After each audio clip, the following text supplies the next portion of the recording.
Alright.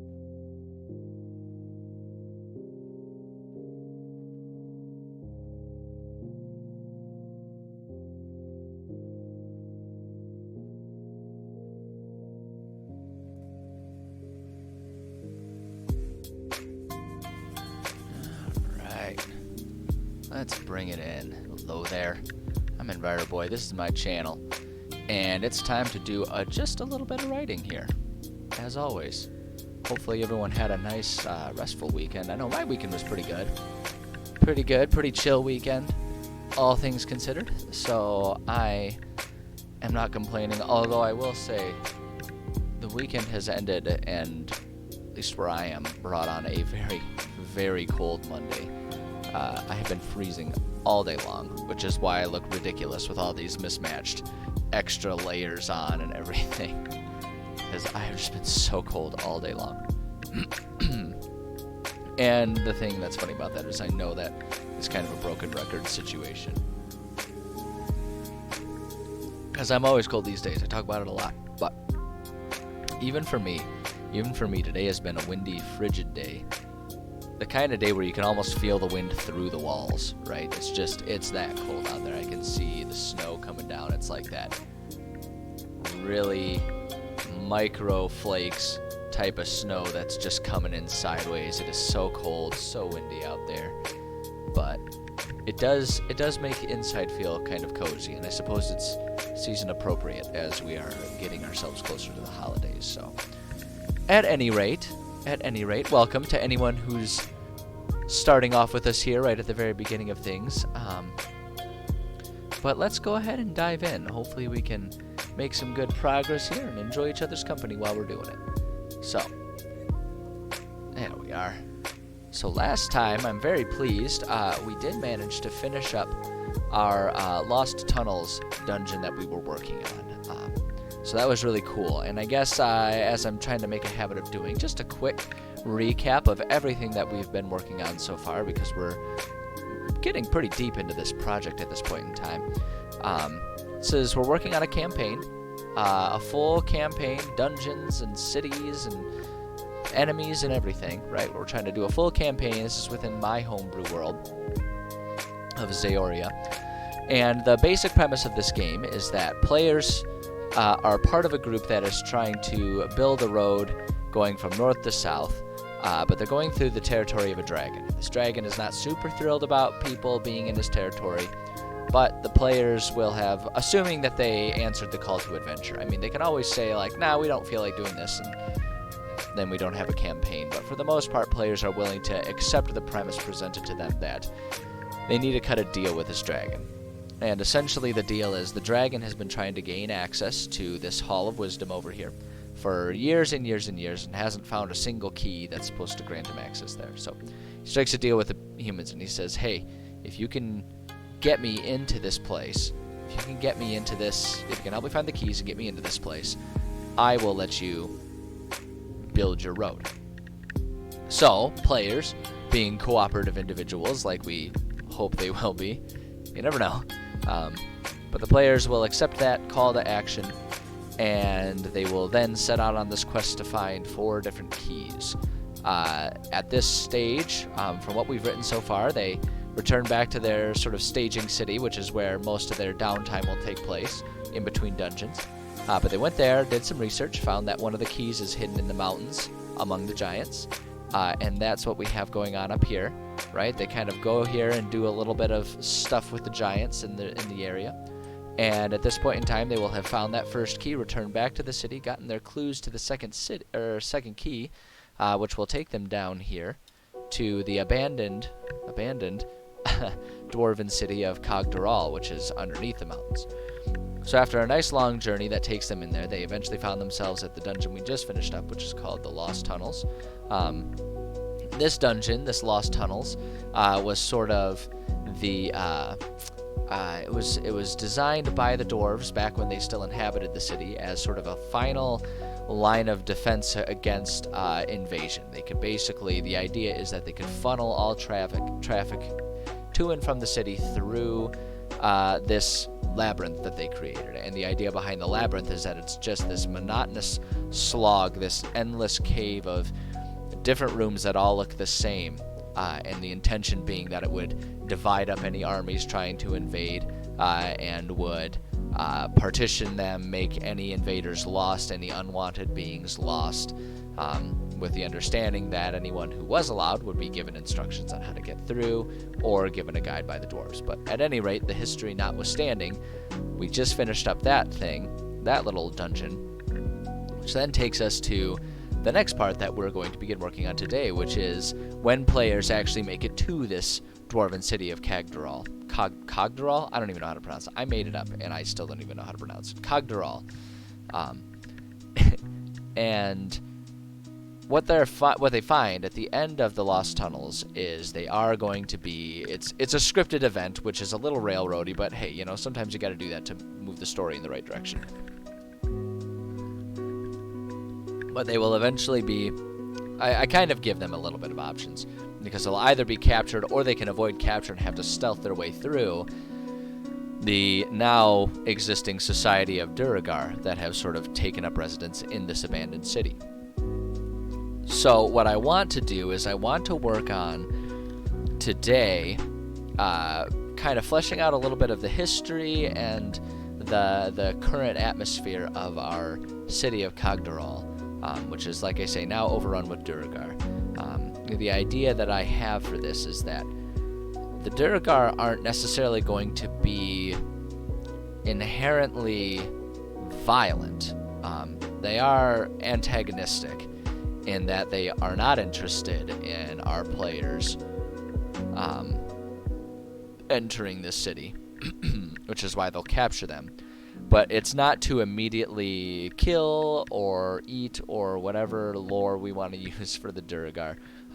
Within my world, the lore of the Duragar is that they stem from... So this world had a cataclysmic event called the Unhinging that happened just a couple of years ago, a couple thousand years ago. And during that time, all kinds of strange, crazy rips in reality tore open between the mortal plane and all of the ethereal planes, and the result is all of the various strange, horrible, magical monstrosities that exist in the world. And it makes the world a very dangerous place. And so the Duragar are the result of that magical influence, acting like an almost magical, nuclear fallout with all this like magical radiation that causes changes and particularly psychoses to happen in any creatures that were too close to those places when this event happened. So, following that sort of made-up fantasy logic, the idea is that the Duragar originate from the dwarves that couldn't escape the city during that event, and so they're so the Duragar are a new thing that no one is really familiar with. But now they are they're basically just twisted dwarves, which is pretty on par with the lore as written, just with slightly different origins. And they're interested in building up their numbers and their army in quiet, peaceful, being left aloneness, I guess. And so when people finally show up, the Duragar are very interested in capturing them and not letting them leave, because they have so far, for a couple thousand years, managed to avoid being detected as they've been slowly sort of trying to recapture, reclaim, and rebuild within this abandoned dwarven city. But they're also pretty opportunistic people, or at least within the lore that I'm inventing for them. And they're going to see an opportunity with these players, assuming the players don't evade, capture, and then turn this into a stealth option, which is still perfectly good option as far as I'm concerned. It's still very possible that they can do that. And I'm going to try and write this to provide for that, or at least make enough notes that it's like, if they do this, then they'll want to sneak through this area as opposed to talk their way out of this situation. Things like that. It shouldn't require too much extra work, but at any rate, I want to work on this city, and I want to set it up as essentially a functional city that they could walk through like any other peaceful city that they're welcome in.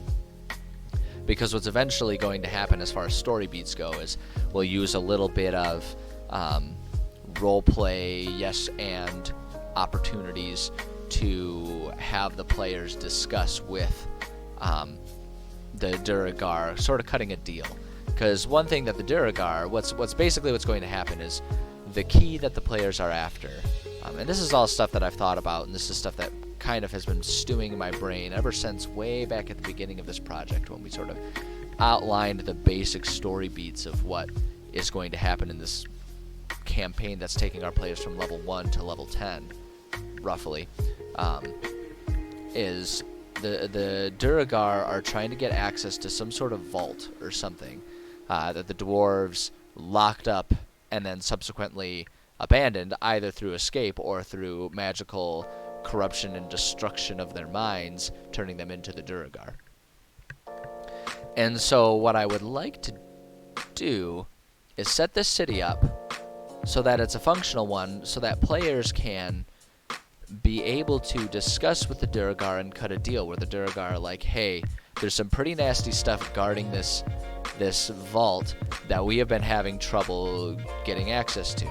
The fact that you guys fought your way to this place through those lost tunnels demonstrates that you're pretty capable fighters and warriors. We will let you go if you get us access to this vault. And now, being deceitful individuals, I think the Duragar are likely going to be lying, and so we'll have to probably allow players the chance to sort of roleplay their way through there. But I'm thinking that, given the situation, we can kind of force their hands to agree with the deal, even if they intend to eventually betray the Duragar, just the way the Duragar intend to betray the players in the end. So it's like a mutual backstabbing intent anyway, but I think we can force the players' hands, because if they're captured, they're gonna have no hope if they don't agree to it and are stuck in the cage. Alternatively, they can escape from the cage and then it defaults into their stealth actions. And so planning this city out to be a normal city is something that I want to do, because the actual dungeon is going to be this vault, like the walk to the vault and then getting through the vault. And I actually almost want to utilize this lake that's north of here and have part of the dungeon be traveling to this lake, and then having the vault be some sort of like underground, underwater thing that's beneath the lake. You know, the dwarves would have used that, like created just a mountain travel there, because like it looks like there's a valley there, but it's really supposed to be mountains that surround this lake. I just nixed the image of the mountain that made it hard to read Khagdural there. I mean, you can kind of see how on the map, logistically speaking, it's hard to read some of these things, but at any rate, the idea is that that's the actual dungeon, and the city itself can serve as either they cut the deal with the Duragar, and so they can do some basic trades for some basic supplies and everything with the Duragar, or they can choose to stealth and steal and sneak their way through this city. Either way, I want to make sure the city has provided the important things that they're going to need. So, long discussion aside, that's what I want to work on here today. And so, let's manage this really quickly here. There we go. Not interested in excessive ads in my chat.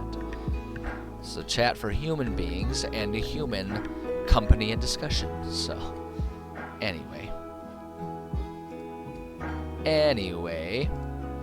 Alright, so that's kind of what we're going to work on. We're going to get started on working on the city. And so, we have my template. I've already kind of set it up so we can just kind of fill out our template here. I don't know if I'm going to go in quite the amount of detail that I went in with like our main city, our Novotrikladny here, which is the main city that's, you know, the humanoid and, you know, not evil person city that the players spend most of their time in. I don't know that I'm going to go in quite this much detail with shops, but I do want Khagdural to be a functional city. So I'll probably throw in some basic shops. Like I'll probably still throw in a shop for like a blacksmith, maybe a general shop for them to get supplies. Basically just whatever their basic supplies would be for traveling, just to like refill, you know, adventuring gear, health potions and stuff like that, will be good. And if they need to repair any gear, you know, a blacksmith and a leather worker, things like that. So just like the very basics, because like I say, I also want to, I want to have a clear basic idea in mind for role-playing should they choose to sneak their way through and want to search for places that they could rob, essentially, is what they're doing. Because I want to set this up as a place where they can sort of set up a truce, but is still, like I say, an antagonistic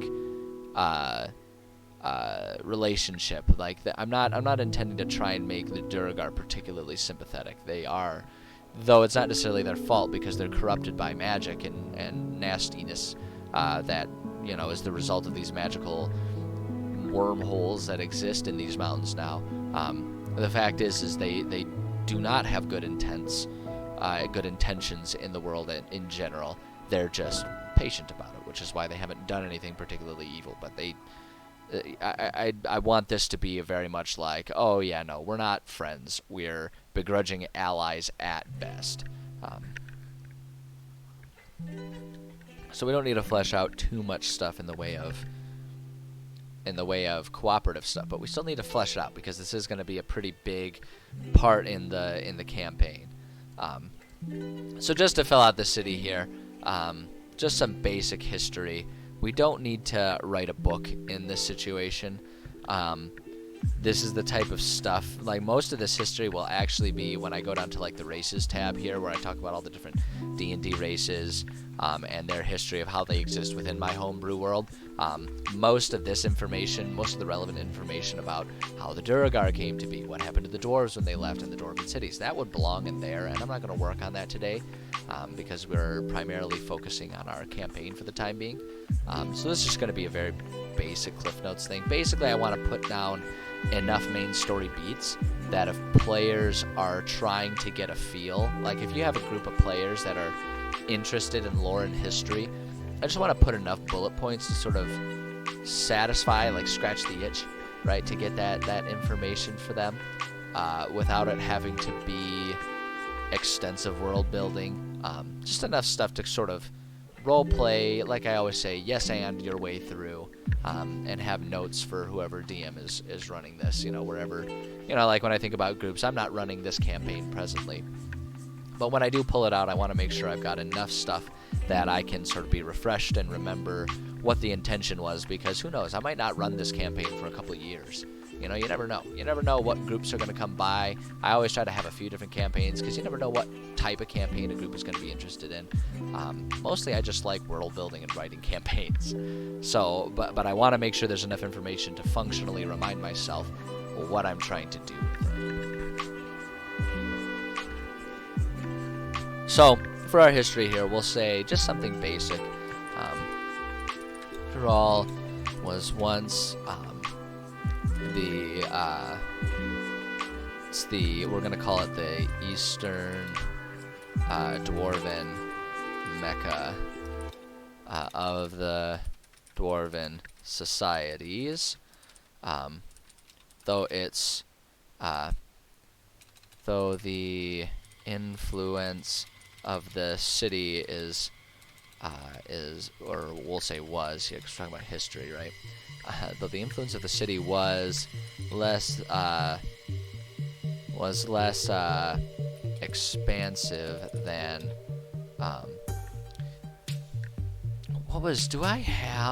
let me see something here. We're gonna pull up, I haven't done this in a while anyway, it wouldn't be bad for us to just check in. Let me pull up, I need to find, there we go. Let's open up our world map here. We haven't played in our world map for a while. This is the world map. For anyone who hasn't seen me pull it up yet, this is my world map.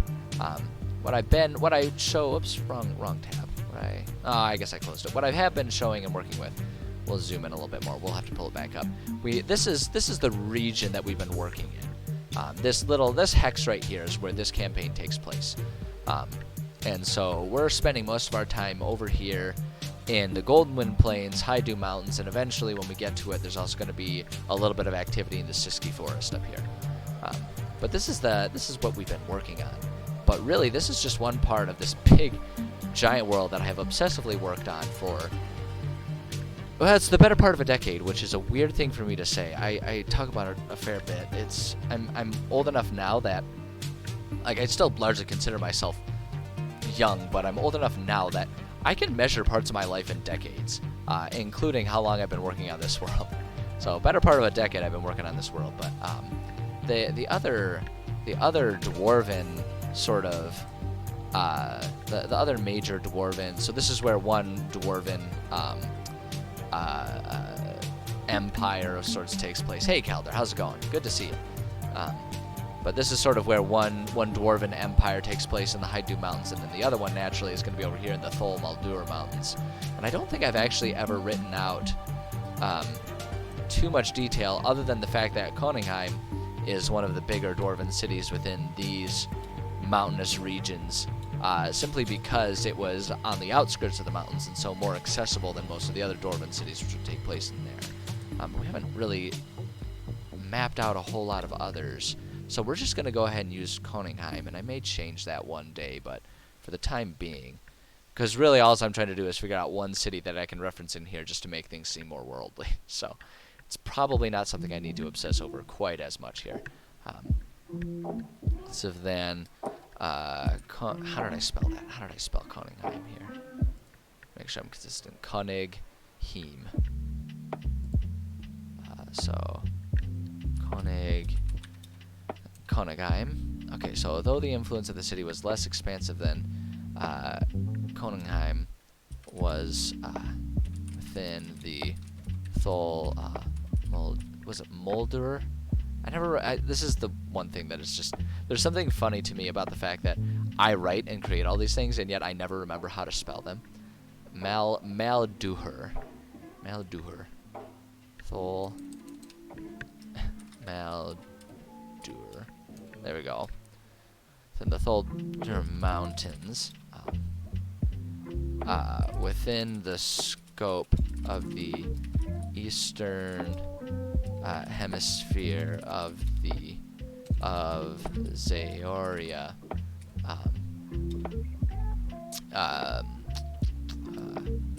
Khagdural was one of the largest and most influential locations for dwarven life and culture. There we go, just something like that. I don't even know that we need to add a whole lot else there. When the unhinging impacted the world, the Khagdural Mountains were a particularly active hotbed of not dimensional. I don't like. For some reason, dimensional just has too much of a sci-fi connotation for me to comfortably use it in a fantasy setting. Of we'll say interplanar.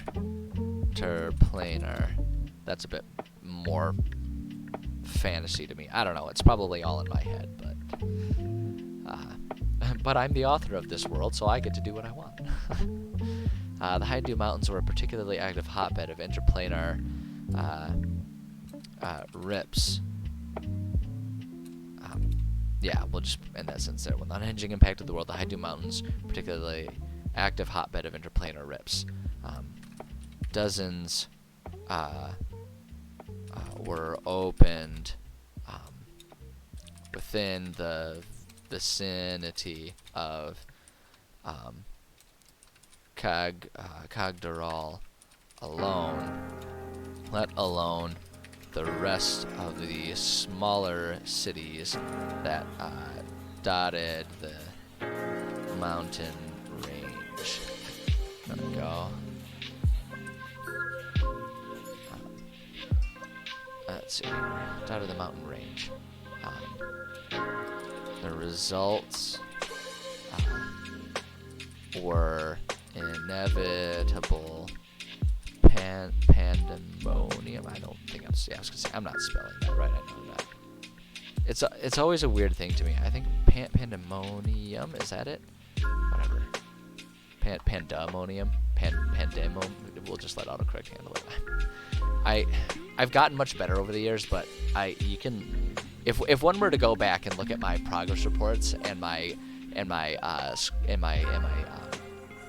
grades from elementary school, you would see a consistent D average in spelling tests. I have always been horrible at it. I've gotten better, but my goodness. The results were inevitable pandemonium taking hold of the tunnels in which the dwarves lived. Monsters appeared within the passages, blocking the escape of many, while the magical radiation incapacitated even more. Those that could escape the city largely fled to Fosvik. That's the city that's up north from where our players are. We have our world open, right? So if we go back over to the region we're working on, right? So this is where it is, and so most of the dwarves escaped and then headed north to Fosvik, up there, and that's where this whole thing, sort of in story, not where the campaign itself starts. The campaign starts down here, but that effort that the players are part of to build a trade route going from north to south originates from Fosvik up here. So that's kind of how all that ties in, but that's kind of irrelevant at the moment. Those that could escape largely fled to Fosvik. Well, those who couldn't either died at the hands of the monstrosities that filled the mountains, or slowly went insane at the hands of the magical auras that, magical auras that, see, what did I tell you? Don't come to me for assistance on how to be a better speller or a grammarian.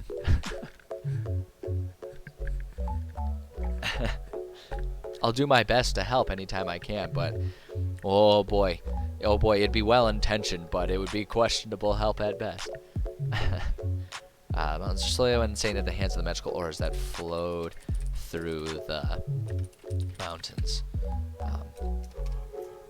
Many who lost their minds slowly found themselves corrupted. This corruption fundamentally changed the dwarves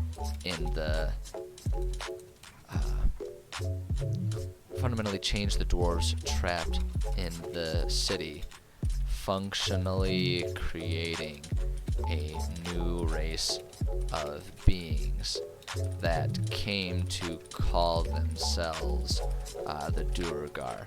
And like I say, we would add a lot more history about kind of how that happened and how they sort of conglomerated and ended up forming an actual sort of functional society of sorts. That would go in our sort of our history sections up here. Right now we're just doing a really quick Cliff Notes version, so that way when we have our city notes page open while running a session, we can just quickly scan up and be like, oh shoot, they're trying to find some history and learn some stuff about this. I give them this, that, or the other story beat. Why not? So that's all we're working on here. So I'm not going to worry about going into too much more detail here. Creating new race beings that came to call themselves the Duergar. Over time, these Duergar collected their efforts and resources together,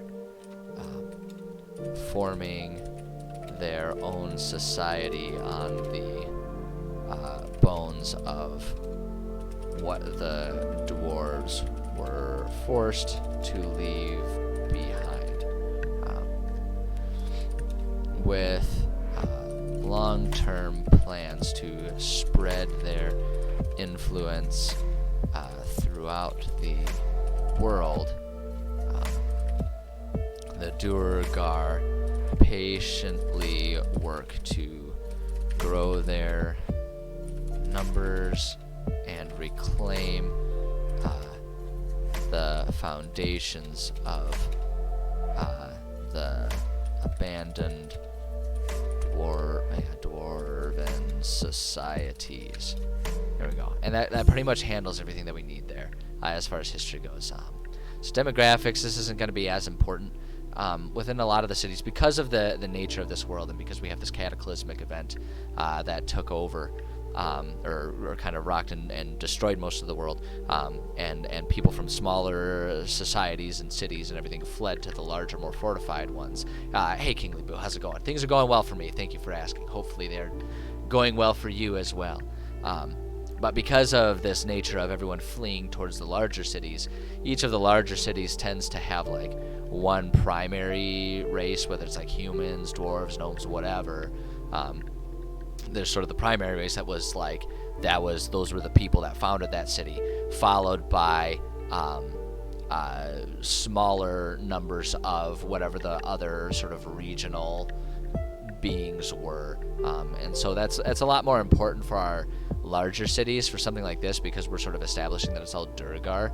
We don't need to do much. Just for the sake of posterity, I'm going to leave it there, and I'm just going to give myself the humorous little note of it's all Duergar. They make sure of that. Boom. Done. There we go. There you go. Nice.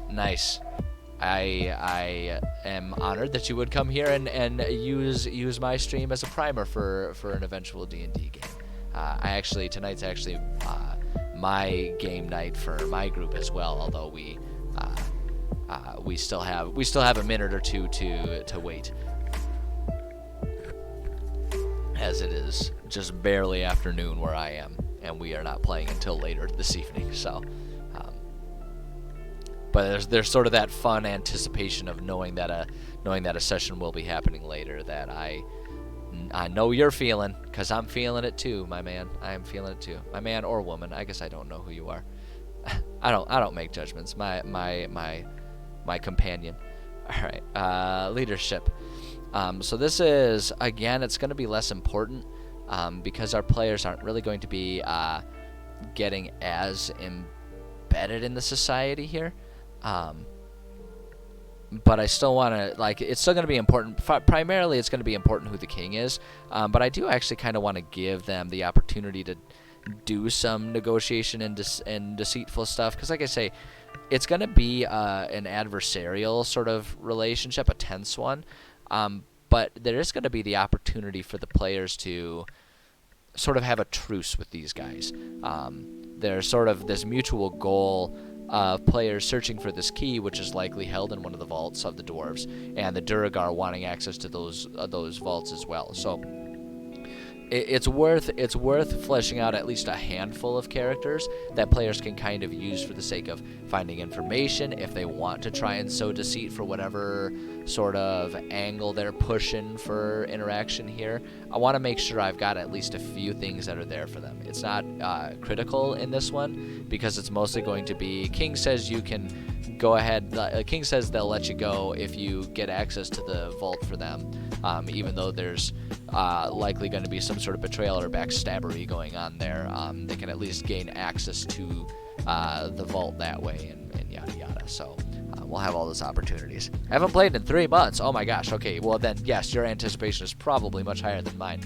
It has been about a week since the last time I played. So I'm happy for you though. I'm happy for you that you're getting another session in. It sounds like it was a long time coming. So as far as the leadership goes, you don't need our little cliff note to remind myself what it's for. So there's going to be a King Duergar. I don't know if I've thought about that all that much, but let me check here. Let me see here. I may have. Who's this guy? Nope, that's the Drow. I know Ignatius Twashala. Eodris, Zelnart. Zelnart was the giant. Zadius is a giant. Aediston Fosvic. That's okay. That's gonna be for our good guys there. No, not Azuriel. That's for a different thing.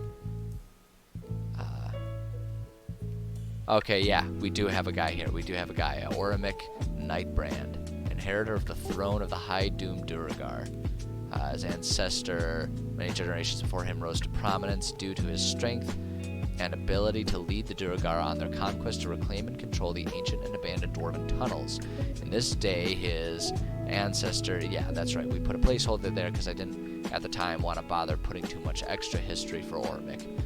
That's very extended lore. That's like getting into the Silmarillion, or however you pronounce it, for Lord of the Rings, where it's like the origins of the origins, right, is where it's getting there. So I didn't want to do that, but that's like the type of creative writing that when I am in a writing mood but don't want to work on anything too specific, I'll pull that out and I'll be like, let's flesh this one out a little bit and just kind of do fun with that. So, but anyway, there's dark magics that the Duragar are obsessed with. As time passed, the Duragar people have accepted the idea of divine right to lead, passing through the bloodline, trusting that the bearer of the ancestors' blood is the bearer of the ancestors' power.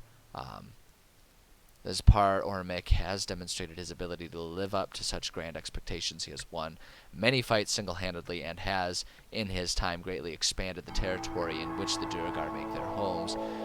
Through reclaimed dwarven treasure, the wealth and power of the Duragar people has grown immensely. Twisted Duragar people couldn't be happier.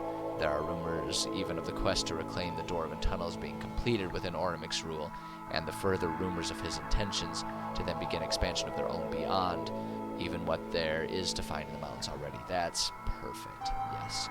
So here's what we're going to do. We're just going to copy the link to the page, and then we'll go back to our main page here, and we're going to paste that right there. So we're going to have quick access to it and everything right there. All right, let's see what you got for me. Shield of Faith, Paladin, that's the tank. Cast it on himself.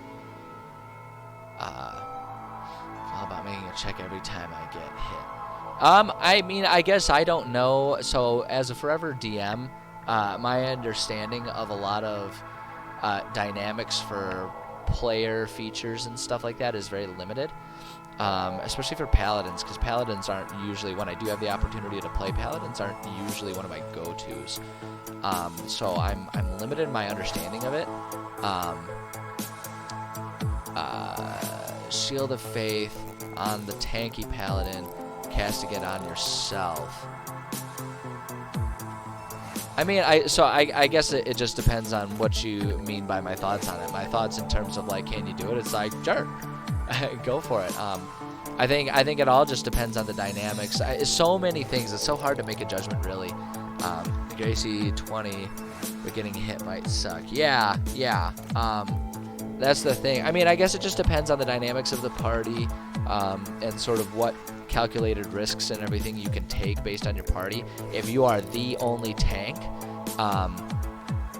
that could pose a problem. If getting hit will really be bad news for you. So, you know, that's something to keep in mind.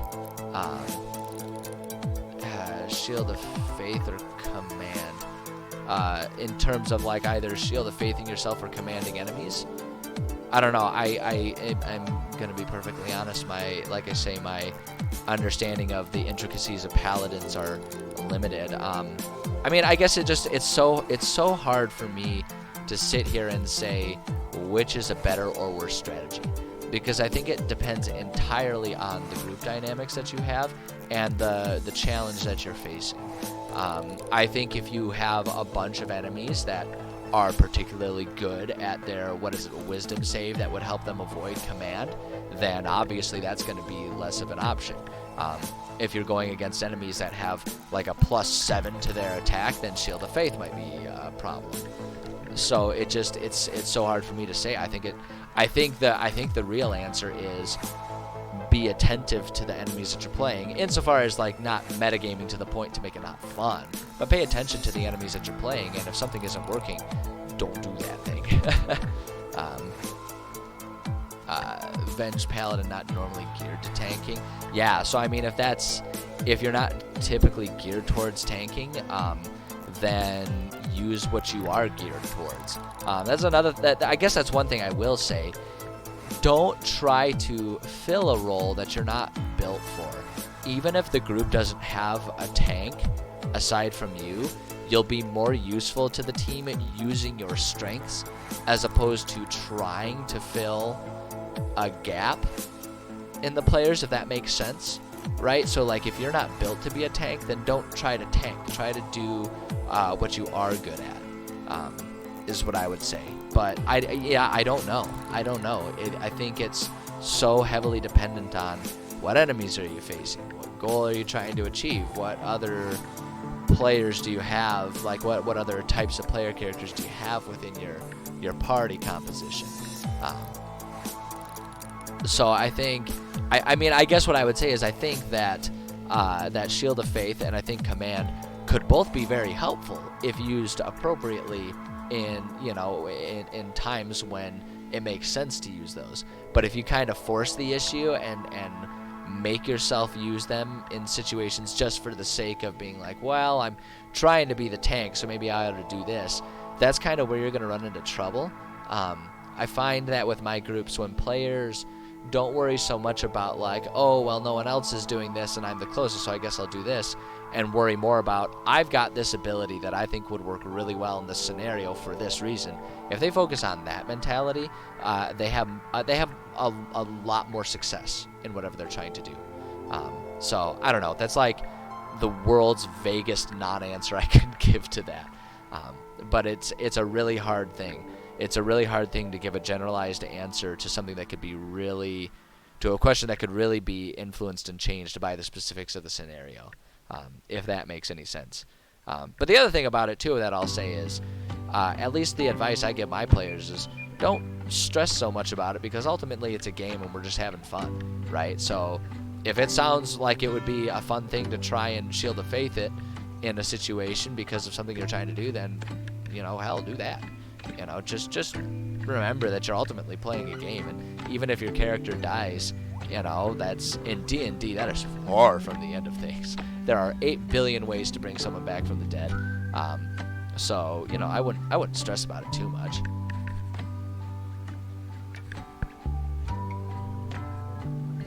Shield of Faith off, and the cleric joining also has Shield of Faith. I mean, if you already got someone with Shield of Faith, then let them cover that one and do something else. Diversify your powers.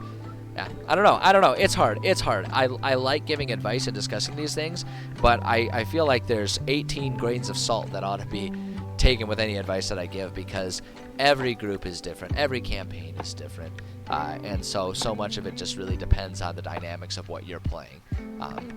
Yeah, right there. Well, I mean, right there is your answer, man. Right there is your answer. If you want to use Command, then use Command. Like, do that.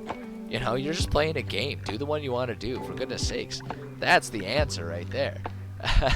That's the answer. All right, let's hear. So let's work on Ormic a little bit here. Yeah, I mean, just do what you want to do and do whatever makes sense for your character. I wouldn't stress too much about it. Beyond there. If you want Command, then do Command, and like, don't overthink it. You're playing a game. And if you got a good DM, they'll make sure that you can shine in the ways that make sense for your character, and they'll make sure that they don't always exploit those gaps that you guys may have. But it sounds like you wouldn't even have the gap if you don't take Shield of Faith. So let's see here. So Ormic Nightbrand here. He is the Durgar King. We'll just put a couple little notes about him here. Durgar, so the Durgar King. What else do we want to talk about? Maybe just give him like a little bit of personality traits here. Is very conniving and absolutely power hungry, but is patient and is wow. Apparently I can't spell the word is. Let's see here. 3 with 18. Yeah, level 3 at 18 AC is good. Yeah. I mean, I think you got it figured out, man. I think you got it figured out. It sounds to me. I think if I were you, I wouldn't worry about it. It sounds like you know what you want to do, and so I'd stick with that and go with it. It'll be fun regardless. All right, let's see here. But is patient and is willing to make temporary alliances to get what he wants. Does not tolerate ineptitudes in the people he works with. Just give him a couple little things there. Underlings, I do kind of want to give him a couple underlings. So I always, when I do my leadership and it's like important political figures, in case players want to try and take that sort of political discourse route, I kind of break them into three things. There's like the leader or leaders, so it's like if it's a king or if it's a council, there's always those guys. There's the underlings, which are always kind of like the aides. So it's almost like the leaders are the ones who make the decisions, and the players ultimately need to convince the leaders of things, right?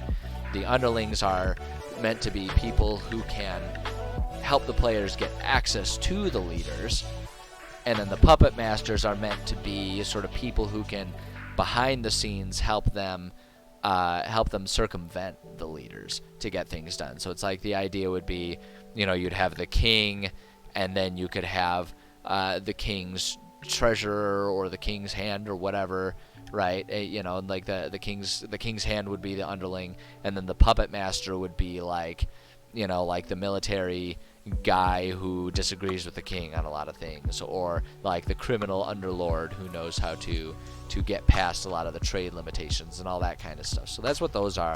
And so I figure if I give maybe 1 or 2 underlings and 1 or 2 puppet masters that are just there and ready to go, if the players do want to take that route for the things that they're working on, they can. So I don't know. We can kind of just figure things out. Let's do for I feel like for the underlings, because of how Oromik operates things, so we have the king that can do that, and now I think it would be really cool if we did like the prince, right? And so like Oromik has a son or something like that, and so players can work with the son to try and find things out. And then given that Oromik is very much a conquest type of leader, I figure maybe we can give the military commander or something like that as an underling, and then puppet masters can be maybe we have a something really fun if players want to. We could like throw in I don't know, maybe there's just some guy who like is an official to the king, but like he's the one that just sort of like gets things done that the king wouldn't necessarily be happy about, but ultimately wants them done anyway. And then maybe there's like a Durgar resistance. Maybe there's like Durgar that are kind of like just as to the night elves or whatever, right? We have a guy who's just kind of all like, yeah, I'm not so sure I like this whole manifest destiny thing we got going on here. Seems kind of dickish. And so he would be willing to help them subvert and stuff like that. So we can just like provide these options if players want to make their own campaign out of this, because the main story beat really doesn't require that they do anything within the city other than get information about the vault that they're trying to make their way to, or really, or get out of there or leave. Like those are the 2 main story beats. But providing the city, like putting the city in here, is a really good opportunity to provide a lot of like side mission opportunities and things like that. So I want to kind of plant the seeds. We're not working too heavily on side missions, but if we plant the seeds for that, once we get to the end of the main quest design and we start wanting to plop in a few side quests here and there, if we have these seeds in place, it'll be a lot easier to just kind of throw those in there and then roll with it. So let's do underlings.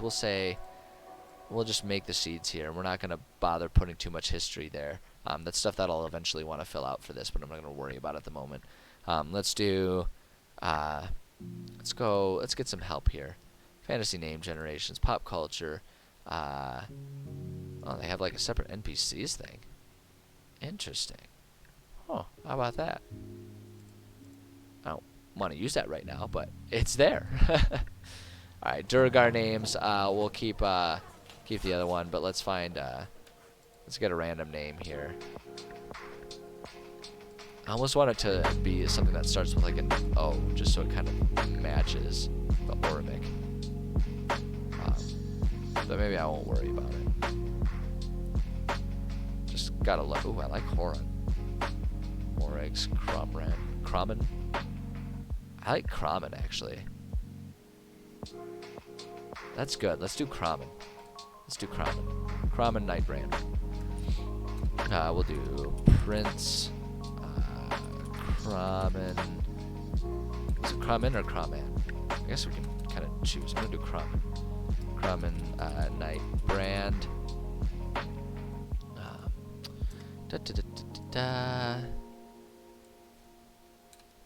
Let's see here. Prince Kramen Nightbrand.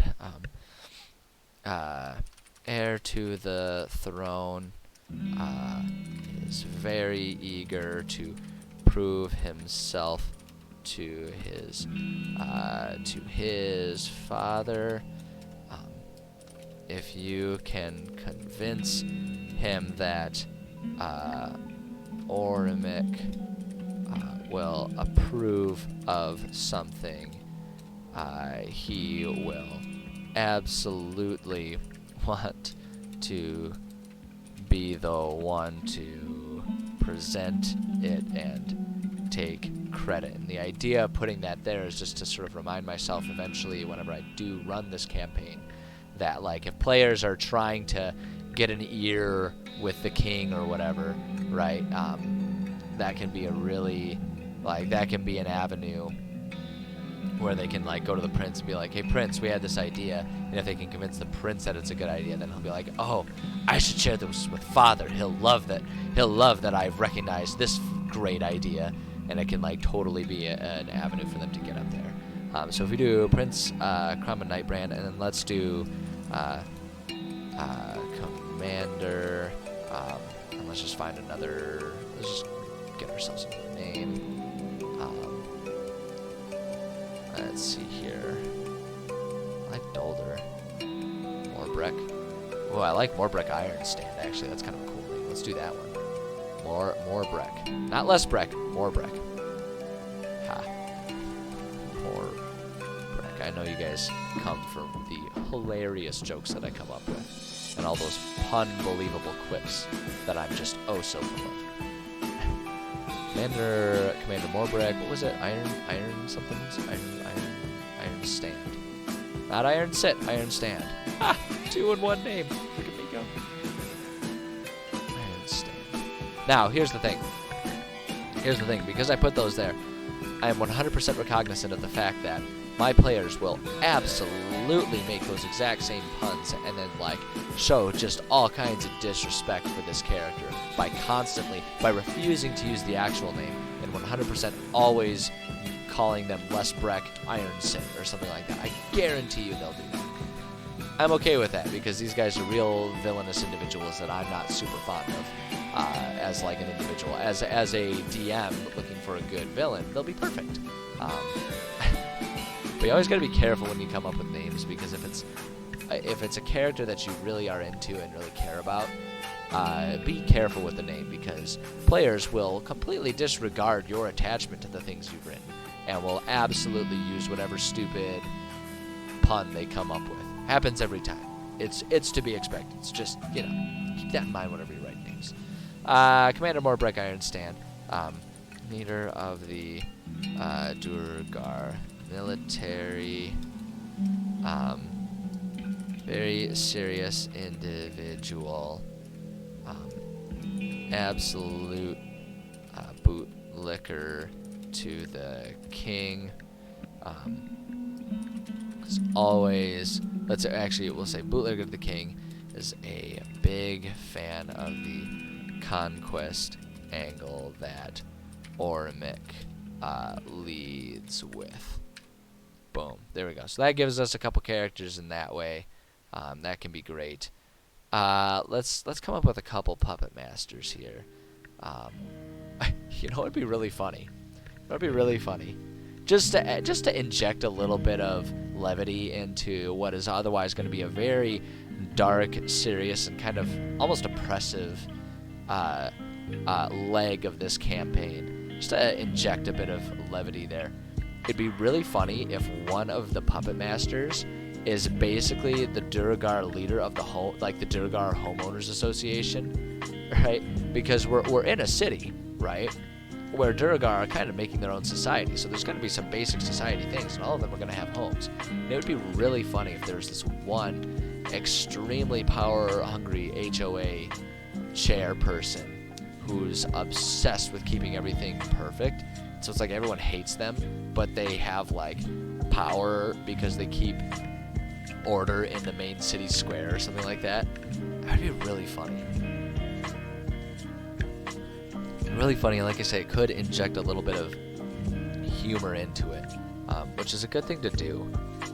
Because as much as I'm a fan of writing campaigns that have a more serious Lord of the Rings type of atmosphere and vibe to them, you want to have some opportunities for humor, because that will, you know what I was just talking about, where players will constantly joke about things, make fun of things. If you inject intentional humor in there, they'll be less likely to make fun of things and insert their own humor places. Because if they are satisfied with the humor as presented to them, they won't be looking for their own ways to have humorous outbursts.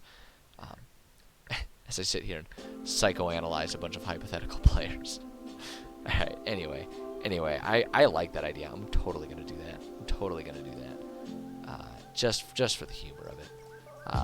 Let's make her a real Karen of a woman here. Nas Neck Gore. I don't know. I like Nas.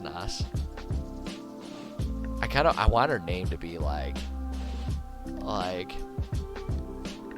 somehow because we have Broad Favor, Blood Champion, Beast. It'd be really funny if it were something like instead of Homestead or Homeowner, there's something like Home Master or something like that. The Master of the Homeowners Association. Nas Home Master. I actually really like that.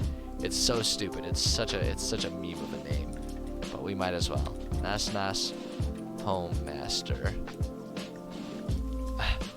Leader of the City Square Homeowners Association.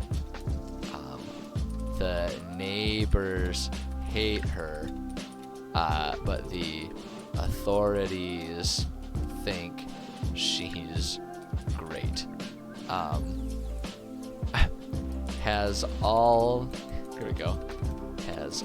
the gossip about everyone living in Khagdural. There we go. So if you need gossip, if you need the skinny on anyone, you go talk to Nas. Because she has all the gossip, everyone living in, and cannot stop herself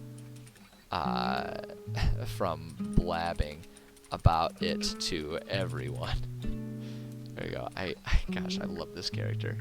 What a dumb character. I love it. Okay, so we'll do that one, and then I'm gonna throw in the resistance leader. I think that's great, because like I say, it's kind of meant to be like we've got our king, right? Our leadership, our king or queen or whoever it is for that city, right? We have our king, and then the underlings are like the less powerful people that are on the side of the leadership, on the same side as the leadership, and then the puppet masters are meant to be like the powerful people that in some way, shape, or form oppose the leadership in place. So a homeowners association leader kind of is in league with the king, but at the same time, I feel like even the king would probably find Nas pretty insufferable. So we're gonna go with that, and then let's do a resistance leader. I think that would be really interesting if players want to make up their own campaign, or if we even want to make a side quest subplot thing going on, where like there's a side quest that players can sort of disrupt and undermine what these Duragar are ultimately trying to work on themselves, right? We can kind of give that there. So let's do the resistance leader. I want to stick with, I really want to stick with a woman for that too, because I always imagine the Duragar are pretty old-fashioned and not too big on, you know, women's suffrage and all that kind of stuff. So I really kind of get the feeling that it would be a very woman-run thing. And holy crap, I don't know if my mic, I hope my mic isn't picking it up. Hold on.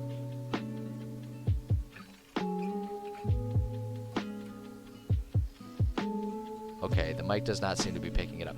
They are doing renovations on the apartment across the hall from me, and my goodness, they must be assembling something out in the hall to then bring in and put in place in the apartment, because there's some banging going on out there.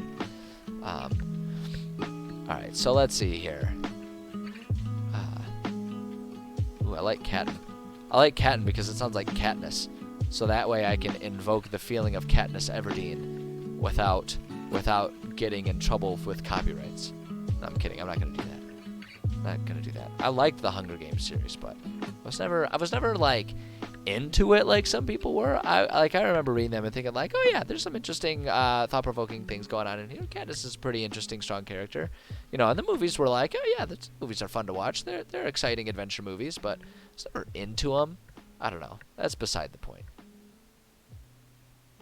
Ooh, Gwynwayn. I like that name.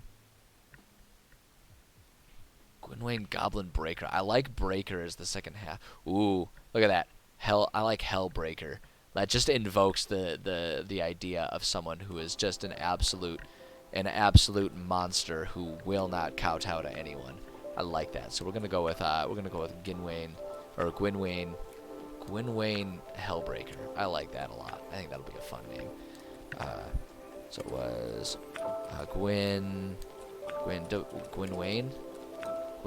Was it, or was it A-E? A-E. I was gonna say that looks more like wean them off the bottle, and that's not. Yeah, Gwynwayn Hellbreaker. I mean, that just sounds rad. That sounds like a freaking biker gang name right there. I like that. All right, Gwynwayn Hellbreaker, leader of the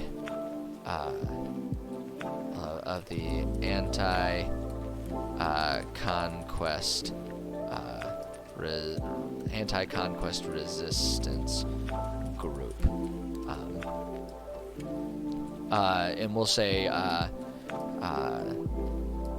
wants Duragar to grow, but wants them to be a legitimate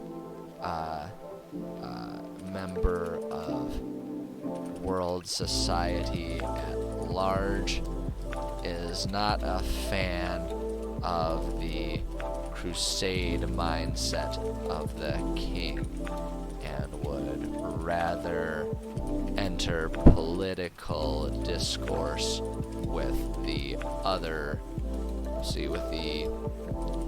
races and societies of the world. There we go. Boom. There we go. So she's all like, hey, we're Duragar. You know, that's just who we are now. We are just as deserving of a society. But also, we can do this without being hated by everyone and having to constantly live in war. So perfect. That's good. That's good. That gives us some people to work with there. Like I say, most of them are not going to play a role in the main campaign that we're working on, but they're there as resources for our players to use if they so choose, and they're there as seeds, as little possible inserts for some side quests and side missions and stuff if we want to design those later on for our players. So let's see. Okay, it's been about an hour. I am just going to take a quick minute here to refresh my coffee and run to the bathroom very quickly. it won't even be 5 minutes, I don't think. I'm not even going to change the screen. You're going to see me walking back and forth in my apartment getting this stuff taken care of. But I'm going to take a quick break for myself, just to take care of those things, and then I will be right back to continue on. So sit tight. I will be back very shortly.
Thank you so much for your patience. I appreciate it.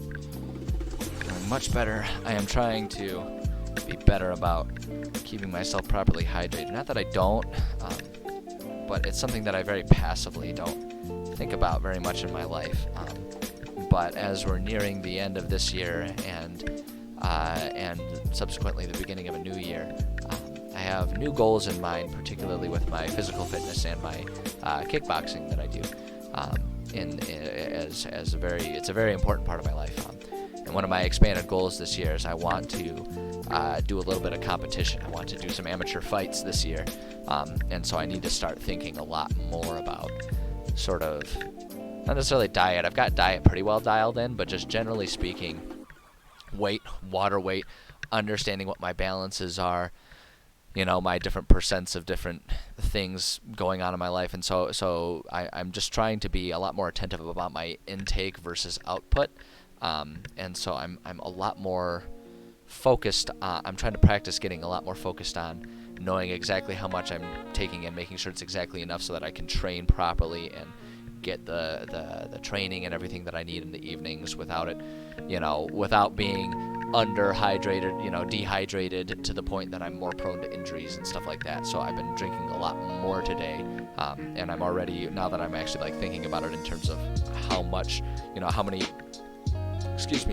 cups or gallons or ounces or whatever you want to think about it, fluids I'm taking in, I'm realizing that while I wasn't ever uncomfortable and intentionally dehydrating myself, I had a lot more room for a lot more intake than what I was doing.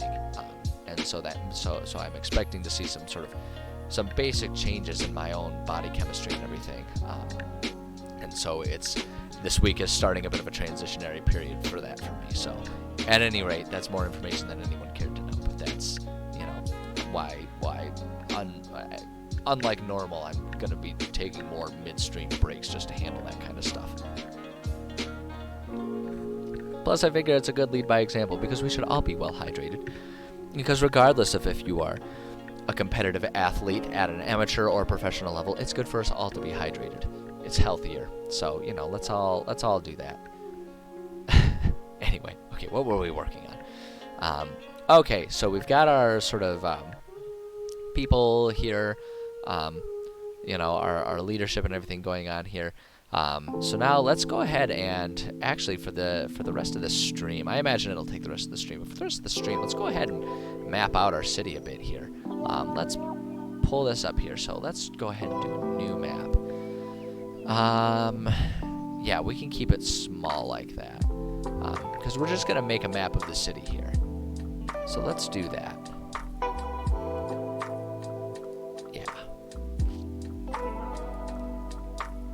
Yep. Okay, I think that all looks good. So let's do a new one here. This is going to be a smaller one. I think this matches kind of the size we've done for a lot of these things. And we're just going to kind of map out our Khagdural city here. We don't need to do too much detail. But let's think here. Let me think about how I want this to be. First off, we do need to just paint our land on here. Otherwise, it'll kind of act weird because it defaults to everything that we see there is this program. So I use, if anyone's wondering, I use Wonder Draft and Dungeon Draft primarily for my map making. Dungeon Draft for dungeons and Wonder Draft for all of my other maps and everything. And so one of the things that it does though is it defaults to the map that you're looking at is water, and that can end up causing some weird things in terms of layering when you're trying to put on symbols and pathways and all that kind of stuff. So one thing that I want to do here though, symbols, let's pull up our mountainous symbols here. It's not exactly accurate to do mountains because it's going to be within the mountains, but I'm thinking we can use our mountains to sort of establish where the boundaries of the city are and like where the lost tunnels and everything go. I think that can work in our favor to do it that way and just sort of invoke the feeling of being closed in by the mountains that the city has here. So we're just going to kind of fill our city up with a few things here, right? Just a nice perimeter of mountains, right? Like I say, it's not actually mountains that are all around, but that gives us our, see that already kind of gives us a closed-in feeling about things, which I would prefer for this. And then what I'm going to have us do here now, let's go ahead and open this up, and let's grab, where's the one I am looking for? I have an idea in mind, I just need to find, here we go. Give me that. Okay, we'll shrink this way down. And then, wondering, can we, I know there's a way to mirror things here, but I, for the life of me, cannot remember. I'm supposed to do, is it Alt? There we go, Alt. Let me see something. Oh. Well, we'll just do it Alt. Oh, okay, apparently I accidentally did something. I'll worry about what I've accidentally done later. So we'll do that, and so that's going to be our, go ahead and get a label here. So of course we're going to do Bilbo. We always do Bilbo. Because, duh, like, that's why. We're going to do Lost Tunnels. Let's shrink our font size down to maybe 20. Yeah, that's better. Do that, get a little bit of curvature going on here. Angle it just to give it a bit of stylistic beauty there. Okay, so Lost Tunnel. So that's where the players are going to basically be brought in through. So we'll do that there. Let's go back to symbols here. So now for the most part, it's going to be kind of irrelevant. It's not going to matter so much exactly how we do the layout here. We're just trying to give players a little something to look at. Like, I don't even really use maps when players are in sort of these more role-play, non-specific, not entering combat consistently settings, right? So when they're in a city that isn't inherently everything is trying to kill you, I very much rely on, theater of the mind. But I like having a city map, so because I play online with my players as a baseline, and then when we all can, like, you know, because we're all busy adults, so it's hard for us to always have every Saturday or whatever be a time when we can drop everything and all come together. So we play in the evenings, and rather than having to worry about commutes and stuff like that, we just all get online in the evening as a baseline, and then when we can, meet up to have bigger, longer in-person things. But so when we're playing online, I like having these maps there to set up as sort of a backdrop for players. And even when we're in person, if I have access to a screen, I like to just sort of have the maps up there. And for me, it's just a thematic type of thing, sort of a nice little setting type of situation for the players, just to make things appear nice. Oh, wait, hold on a second now. Let me see something here. We could almost wall in the city here, couldn't we? Just like show it like being a walled off city. Okay, alright, indulge me for a minute here. Indulge me for a second here. This is an interesting concept here. I don't remember these being here. I wonder if these were added in an update. Look at this. Look at this. We can like really wall off a city and really kind of make this look neat. Oh no, give me the other one. There we go. And just have like the city be walled off inside and kind of set it up like this. Hold on. The game may have changed just a little bit here. I don't know though. See, now the question is, am I gonna like how that looks, or am I gonna think it looks silly when I get it done? That's the question here. But we can like check this out. We can go like that right there. Have that. Go to there. This one, the Lost Tunnels there. Oh my gosh. Oh my gosh, you guys, you have no idea how exciting and fun this is for me, because this is kind of getting the exact look I had set out looking for with those mountains.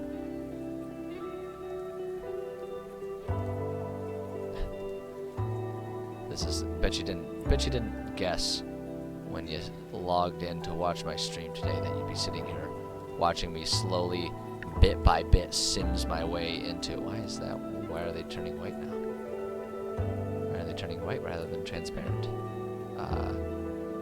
Undo. Where's the undo? Undo and undo. Oh, because there's, oh, and that's probably our transparent one. Oh. Alright.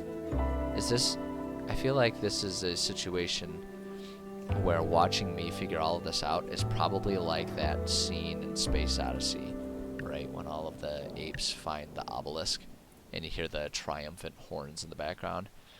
Bow, bow, bow, bow, bow. As I'm just like sitting here fascinated with what I've just learned about this program that I use like daily. Hey, we all learn new things sometimes, right? And the only silly part about learning new things is if you refuse to acknowledge having learned said new things.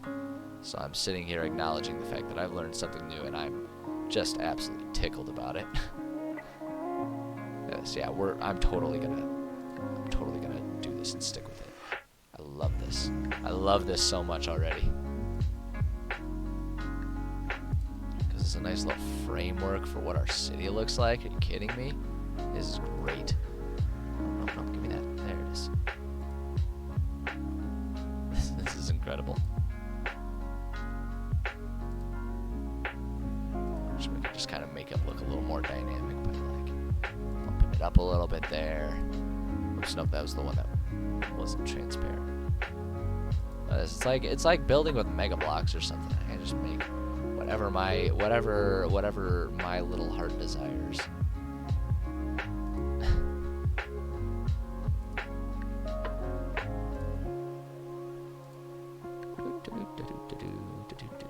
Appreciate all of you patiently keeping me company while I work on this goofy thing that probably no one but me cares about.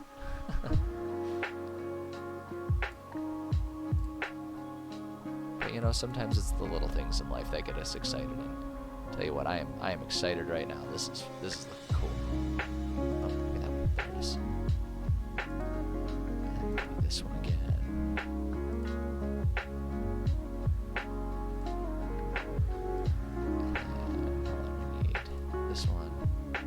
Get it just right. I got it just right enough. Oh my gosh, I love this. I immediately love this so much. This is silly. It's silly how into this I am, but my goodness. I just don't know if any of these are going to be anything that I'm looking for. Not quite. I don't think any of these are really the aesthetic that I'm interested in. The aesthetic that I'm more interested in. I mean, really what I want to do, like, is invoke a bit more of a feeling. I don't know that I'm going to be able to really do it here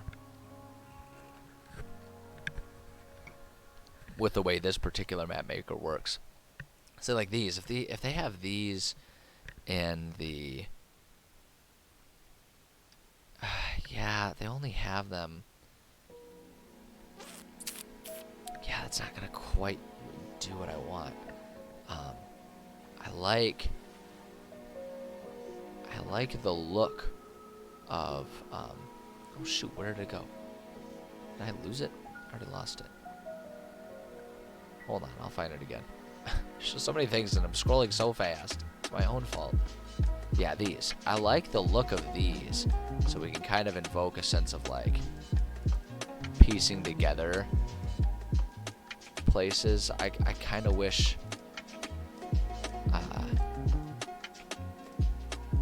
right, like, because I kind of want, yeah, I guess that's not quite what I'm looking for. Hold on, undo that. Let's undo all of that. That's just not quite going to do it for me. Hey, Elblabba, how's it going? Good to see you here. All right, let's see here. Because it's like, it's an underground Duragar city, so I don't know that these are exactly what I'm trying to do. I mean, in reality, this isn't even going to be exactly what it's supposed to look like. Because I always imagine dwarven cities as being more so like much more like, if it's an Undermountain thing, a much more vertical setup, right? Where there's like a central platform, like a central square, and then there's like rings and tiers of rooms that kind of go up and up and up, right? And so like almost like an inverted, hollowed out pyramid, right? Is kind of the idea. It's kind of the idea that I always think of, and what I'd really ultimately want to go for. But I just don't think that this map tool, with the resources that I presently have available to me, I don't think I'm going to really be able to invoke that exactly. One thing we can do here is if we, oh wow, look at that, that's perfect. Hold on, wait. Oh my gosh, it's perfect. I love how perfectly that is, or how perfectly that fits into the thing. That's so good. So good. That's beautiful, because that's going to be one of our pathways people can take to leave here, and like this would be another one here. They're trying to give like little routes and little avenues that are, you know, for leaving the city. These little doorways that exit out. And so I guess we can just sort of fill in. Like, I'm just trying to make this look like it's kind of got a city vibe to it, right? If that makes sense. So if we just kind of build like little squares of, you know, buildings and everything with little avenues that run to and fro, right? And just kind of tuck them all inside the walls here. Put that right there just to kind of build the feeling that we've got a little city going on in here, right? With maybe like a couple central squares going on. It'll look kind of silly and sloppy in some ways, but that's okay. That's okay.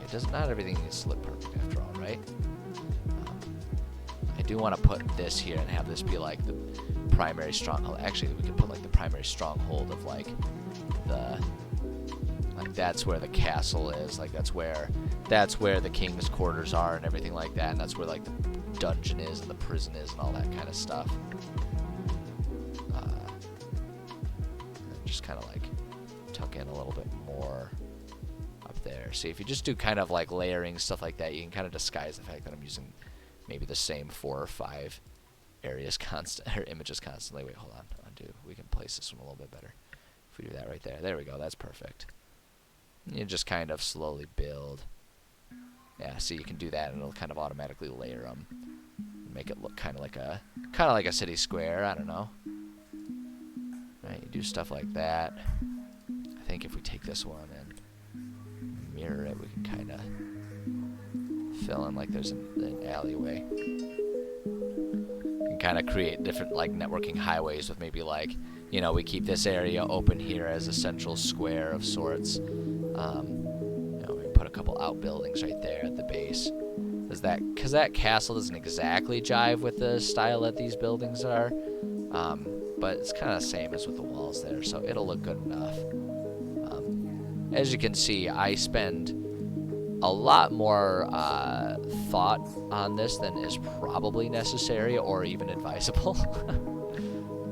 But I'm the kind of person who I take a lot of pride in sort of patiently working on things to get them to look kind of spot on to what I have in mind.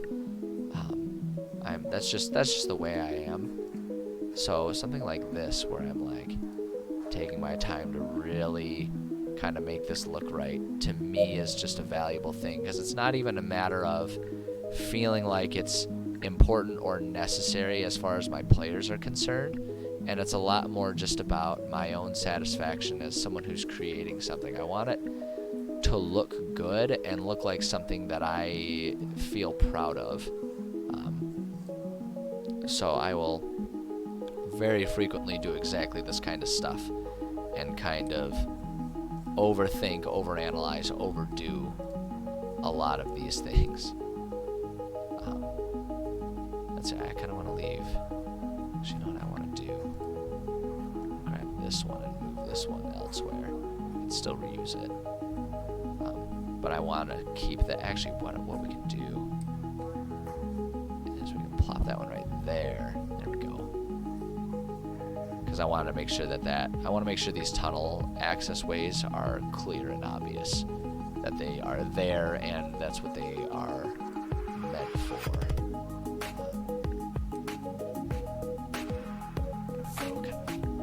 Splotches in there.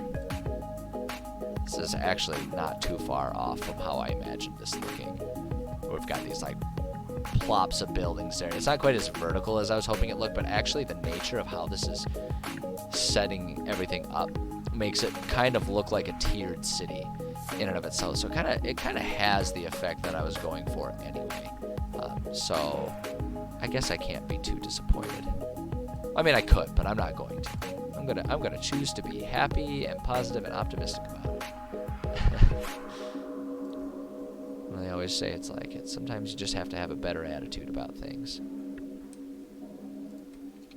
which is sometimes easier said than done. But you know, I think the spirit of the advice and the mindset is applicable in this specific situation, at least. So we'll just go ahead and keep sort of carefully plotting out our buildings and everything. And actually, I'm really liking the way this is ending up looking, because we're packing things tightly in enough that it doesn't look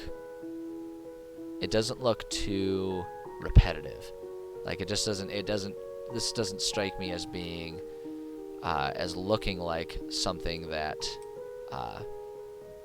is just a collection of the same building or collection of buildings over and over again. I mean, if you look closely, you can see the repetitions, but just a quick glance over looking at it, it does not have that feeling. And I'm glad about that. Is nothing more than a system of wires and circuits. Put that right there to fill that one in there. Maybe put like another church steeple or something. Like right down here to help fill in a couple things. It will be your friend. Put one of these like right there behind that. There's a couple of these trees that are kind of like popping up and appearing, but if we kind of put other things in the way, we can kind of disguise that they're there. They're there. They're there.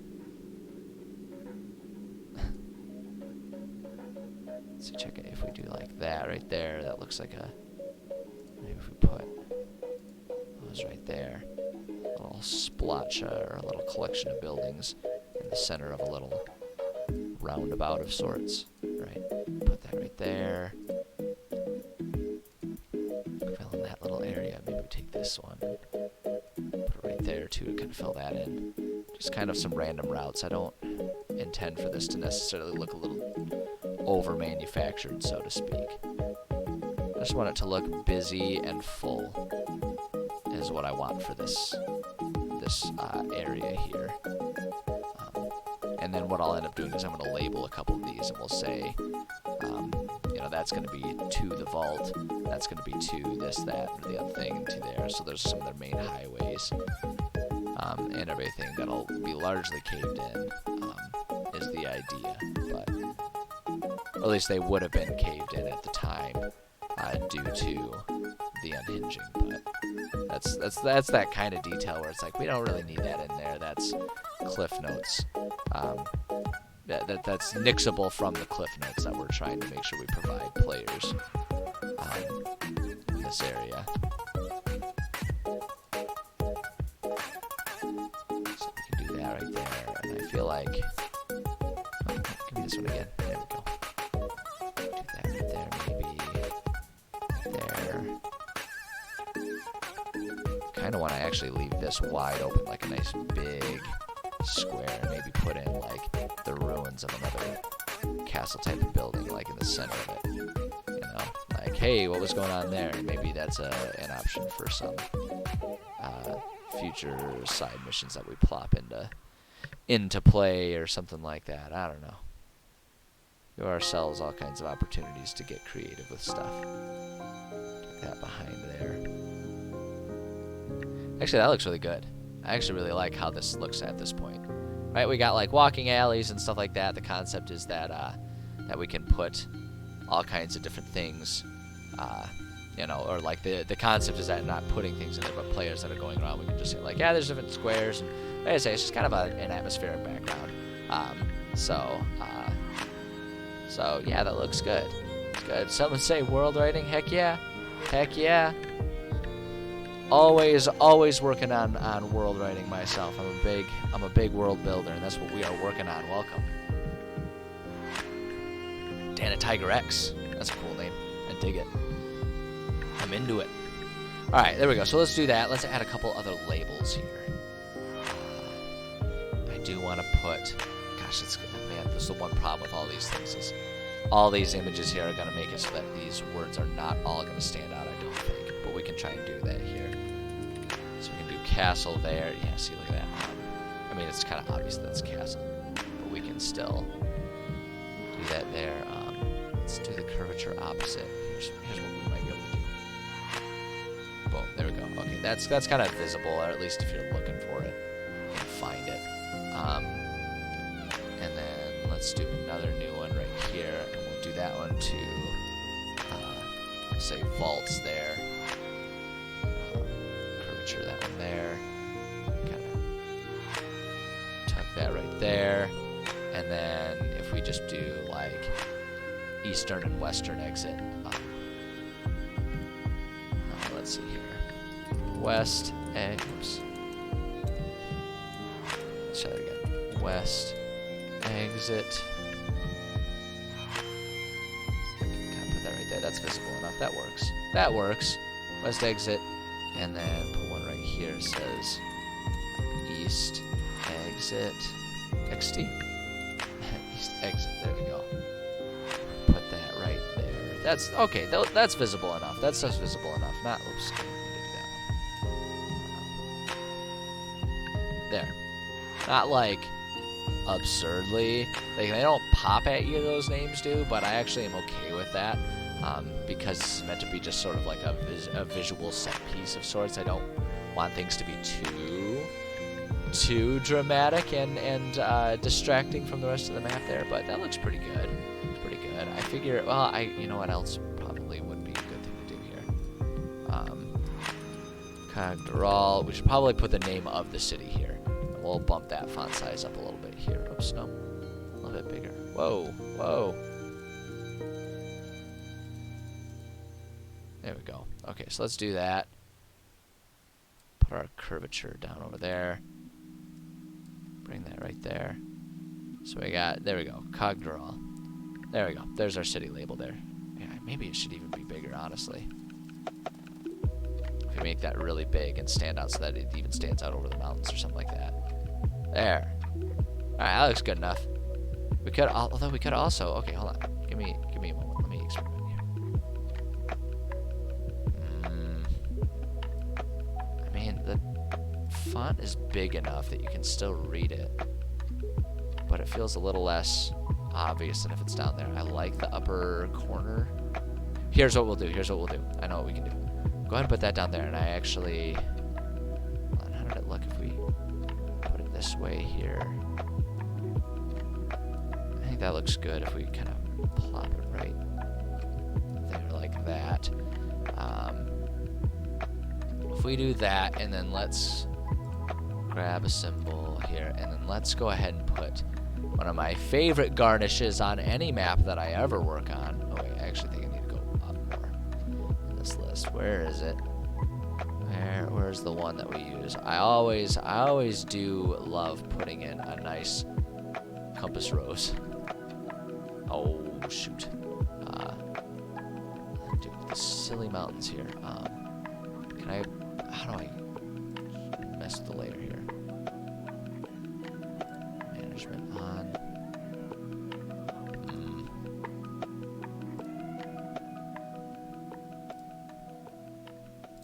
No, that's not what I wanted. There's supposed to be a way to do this. I forget how I'm supposed to change the layer for just this one item. For just this one thing. Symbol scale, maybe? Oh, wait, no, layer. Right above it. Right above my face. There we go. Boom, there we go. Put in our little compass rose there. Does not pop very well with the map, but hey, it's there.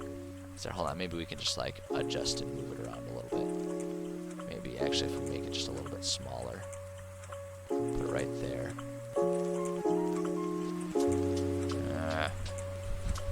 That's the problem with everything being kind of like a singular tone. Hold on, the other thing we can do here is let me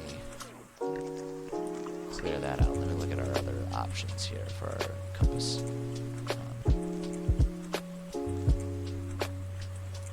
Okay, I need this to...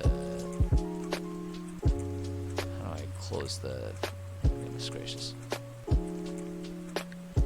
Oh, it's because I'm... Yeah, that's why. Ha! We got there. We can take this one that's black, and that'll stand out a little bit more. We can move that to a place where that E... Oh, we can also move them out. That's a good point that I accidentally just noticed there. Which is if we do move that out just a little bit there. There you go. That's good enough. That's good enough. That'll do. That'll do. Let's see here. Oh, what are you talking about here? What do you got going on? Wow, sounds like you've got quite the project ahead of you. But honestly, like I mean, I'm writing an entire D&D campaign here, so who am I to make commentary on, you know, how much you're biting off versus how much you can chew, right? I like big projects. It's fun to have a nice big project that you can slowly chip away at and create these things. So okay, let's see here. So let's go ahead and save our work here, because boy oh boy is it sad when we lose all of our work here. Khagdural, just go ahead and save that there. Boom, there we go. That's a good looking city, I'd say. Considering it's taken me maybe only 10 minutes to map that out, I think that's a pretty good looking city. At the very least, it is as functional as I need it to be. So, you know, what more can you ask for? All right, let's see here. So if we've got that taken care of, so there's our city map there. Now the only other things that we really need to work on for our city background here before we can start working on our next thing here is I do want to give, rather than region, we're just gonna go ahead and work on. We're not gonna get that detailed with it. So let's just clear that out there. I do actually want to put in a copy of the city map here. One thing we can do with that, actually, what I'm gonna do here is we're gonna quickly just export this as a ping. Do that there. So go. Let's see here. Khagdural player null. There we go. Just so that way I know that that's what players can look at and see. So there we go. We'll get that exported there. So now we can insert picture from file here.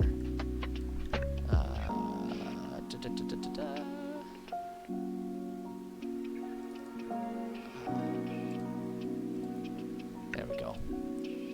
Just take this kind of separate. Oops, hold on. We need to unbullet point this one.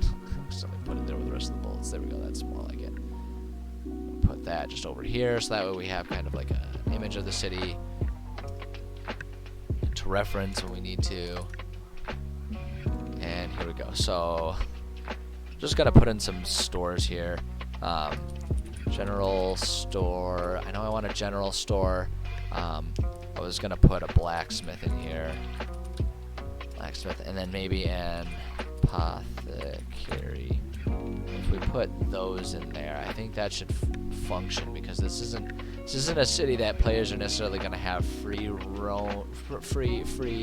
movement within. So I don't want it to be as detailed as our primary city that our players will, you know, be in when they're in between missions and everything. But I think this is a good opportunity for them to be able to get things if they need them, whether it's through cutting deals so that they are at least somewhat friendly with the Duragar for the time being. You know, one of them semi-contentious temporary alliance situations, or if they're sneaking through and stealing everything. I want them to be able to have access and get some materials here. So the general store, I don't know, we can just kind of give some basic information. Run by, let's go ahead and just make up a random name for someone here. I like Venge Breath. I like Ash Hunter. Oh, that's a fun one. That's a very, that one. Now, we talked about players looking for every pun possible. If we give an NPC the name Ash Hunter, like, you know they're going to be the dunce, the butt of every joke that the players can possibly come up with as soon as they hear that name. You know they are. No, I like Branram Venge Breath. We'll do that. So Branram Venge Breath. So run by Branram Venge Breath. Branram Venge Breath.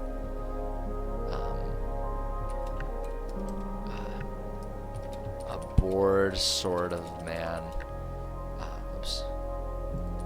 Bored sort of man. Largely disinterested in who the players are. Just wants to finish the day and go home. And we'll say supplies are limited to standard provisions and basic, let's see, standard provisions and refills for various kits. So it's just like, that's the opportunity for players to just, like, you know, if they need to refill anything in their, you know, explorer's pack and stuff like that, like, that's the type of stuff that'll be there.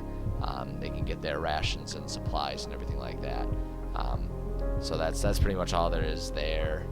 Real simple stuff. Like I say, I don't want to get too in detail with these.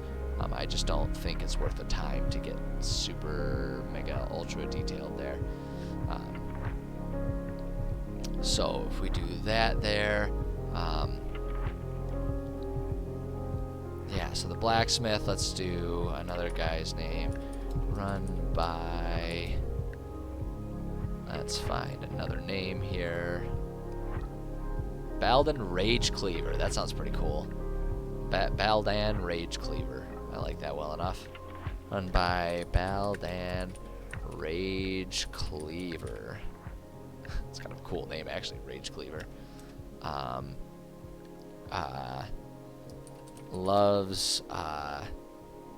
Loves weapons, especially ones that look real mean.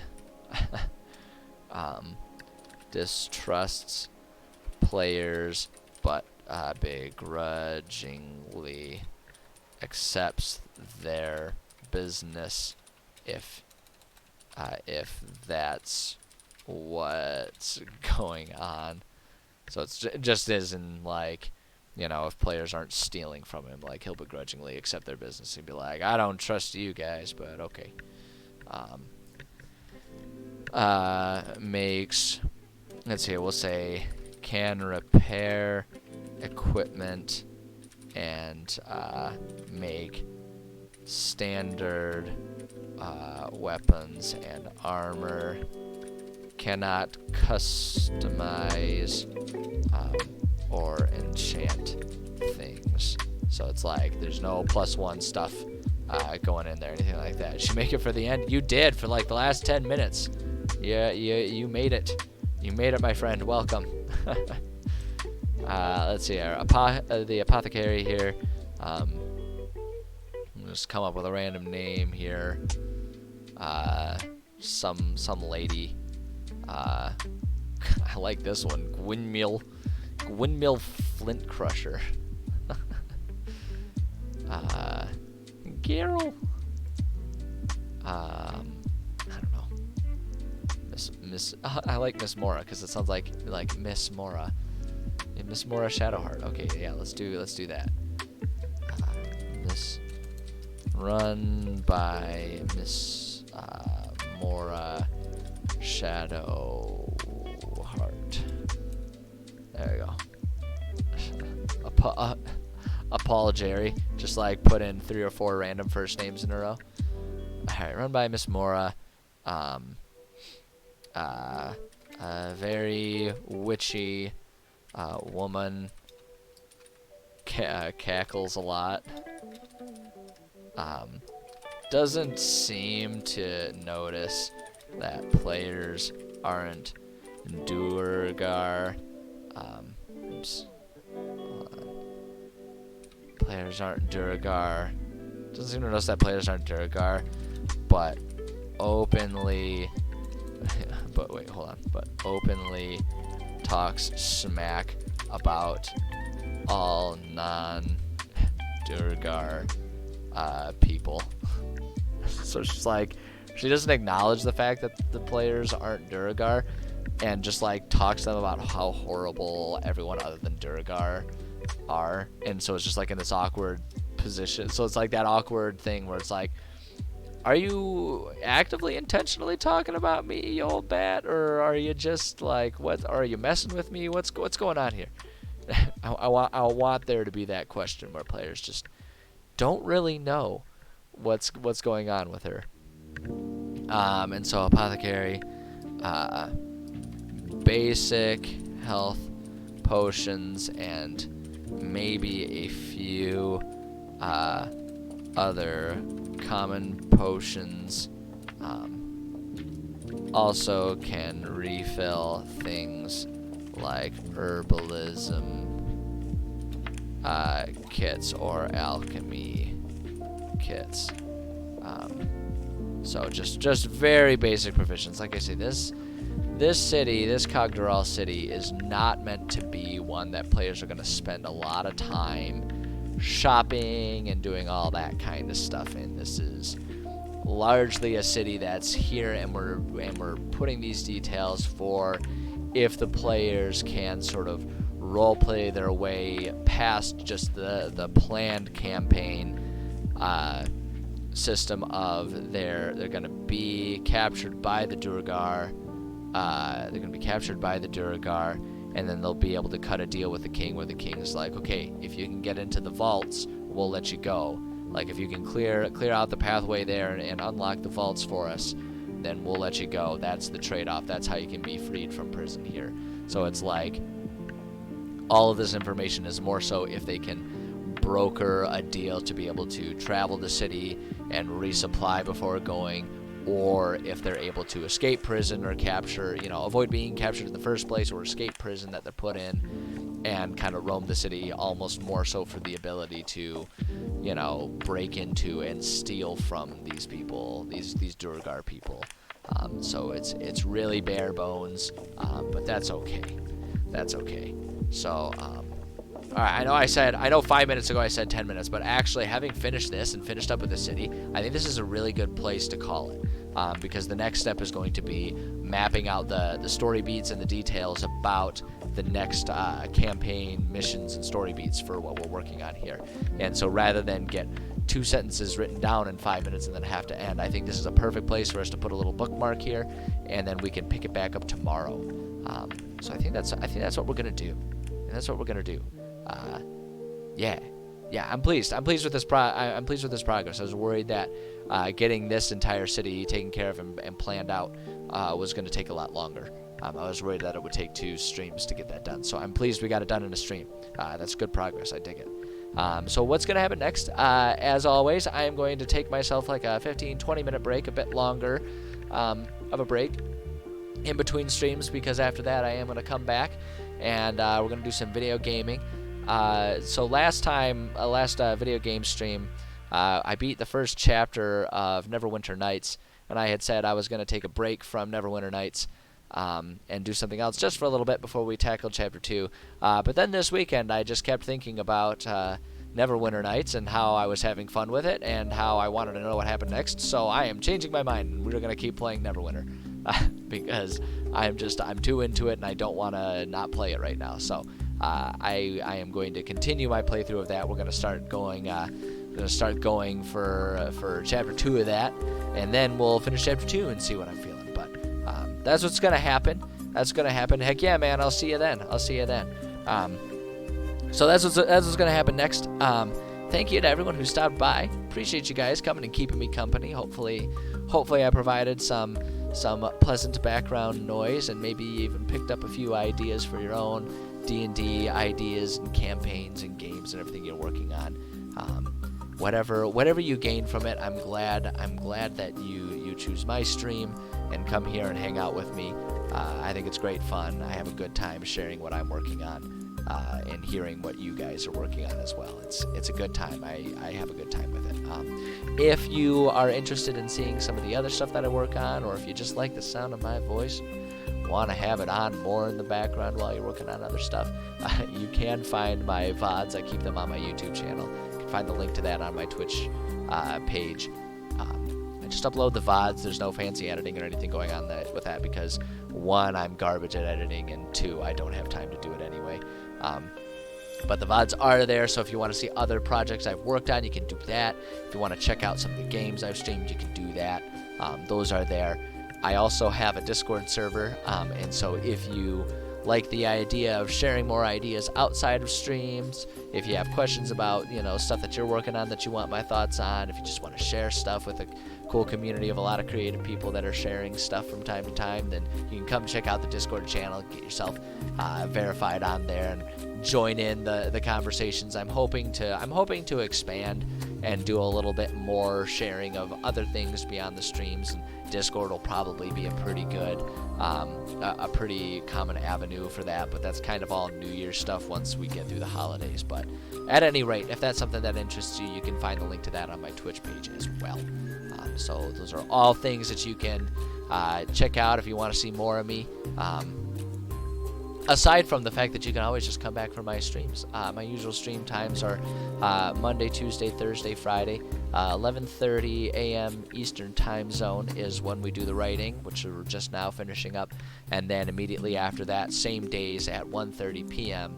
Eastern Time Zone are when I do my gaming streams. So you can check me out at those times. I do my best to, especially on the Discord, announce if there's ever going to be any changes to that. But as for this week, it looks like I will be able to have a nice, consistent week and keep those times. But, things change. Work calls sometimes, and I have to get distracted and all that kind of stuff. So check out the Discord if you want more up-to-date announcements, all that kind of stuff. And I think that's all the plugs that I have. That's all the self-announcements, self-aggrandizing I have to do here. So, like I say, I'm going to take maybe a 15-minute break, just rest my voice a little bit, refill my beverages here, and we'll be back to play some more Neverwinter. So, if you're gonna check that out, I'll see you in a few minutes. If not, if you're just here for the writing stuff, then that is totally fine too. And hopefully I will see you tomorrow. Either way, take care of yourselves, and I will be back shortly. So sit tight and keep being the cool, rad, awesome people that you are.